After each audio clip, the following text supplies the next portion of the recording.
Bonjour tout le monde! Bienvenue à notre capsule coup de cœur jeu. Alors, aujourd'hui, je vous présente un jeu de la compagnie Placotte que j'aime beaucoup pour ceux qui me connaissent, qui s'appelle Qui cherche quoi où?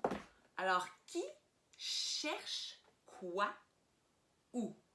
Et ça, je dois vous avouer que c'est mon gros coup de cœur pour les tout petits, là, donc on recommande à partir d'un an et demi, mais moi, je l'utilise même un peu avant parce que vous allez voir, là, on peut utiliser ça avec comme carte éclair et tout ça pour stimuler le vocabulaire, le langage. Alors, je vous explique rapidement le jeu. Avec l'enfant, on va chercher les objets qui répondent aux questions qui, quoi et où, selon la planche de jeu qu'on va avoir choisie, mais évidemment, on peut aussi poser toutes ces questions-là, peu importe la planche choisie.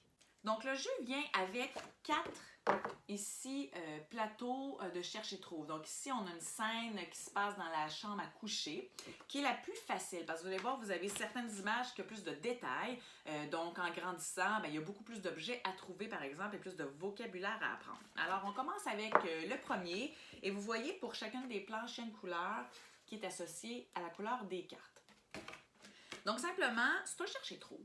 Alors, on peut piger une image qu'on doit trouver. Donc, par exemple, on a l'oiseau. L'oiseau qui, bon, on va chercher ensemble, qui est perché ici.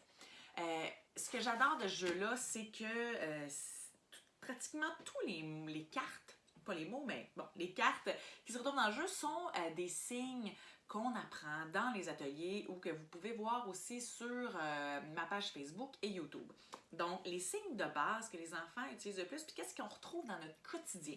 Alors ça, je trouve ça assez magnifique pour ça. Donc, par exemple, si on regarde l'image au-delà des cartes, si vous voulez juste au début pointer des images nommées, ben tu sais, vous pouvez y aller comme ça. Alors là, on a des livres. Je vais le mettre ici, je vais essayer qu'on le voit bien. Tu sais, on voit un livre. Par exemple, on voit, bon, il y a une maman qui est avec le garçon. Le garçon, qu'est-ce qu'il boit? Il boit du lait. Ensuite, ici, on a un ballon. On voit bien ici, donc un ballon. Bon, on a la lune, on a un hibou, donc le chat, l'ours. On a toutes sortes de choses qu'on peut nommer et signer, donc du vocabulaire de base. Sinon, on peut aussi, moi, on est beaucoup sur la route, ma famille et moi, donc on aime ça avoir des cartes éclairs au restaurant ou tout ça, quand on a du temps pas à perdre, mais à remplir. On y va avec des cartes éclairs. Donc, tu sais, oui, on a l'oiseau, mais vous voyez, tous les objets qu'il y a ici, on les a. Fait qu'on peut juste nommer. Des fois, on peut faire une partie de carte mémoire. Donc, il y a différentes manières qu'on peut utiliser le jeu. Donc, c'est ce qui est vraiment amusant. Et comme j'aime aussi mélanger les jeux, il y a le cube des premiers mots. Le cube qu'on peut faire vraiment n'importe quoi avec ça. Mais des fois, je vais insérer une carte qu'on retrouve. Parce que les enfants adorent lancer le cube. Alors, quand on tombe, par exemple, sur le lapin, OK, il faut trouver le lapin. Il est où le lapin? On peut faire un petit jeu aussi de vitesse. Ça peut être amusant.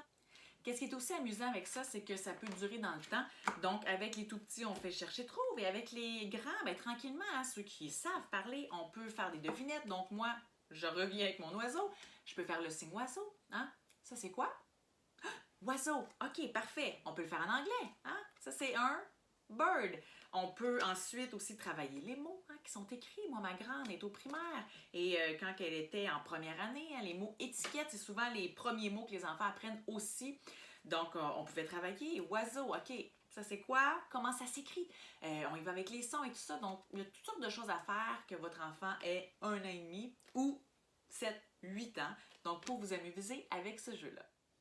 Alors, amusez-vous. Et sur ce, je vous dis merci et à la prochaine!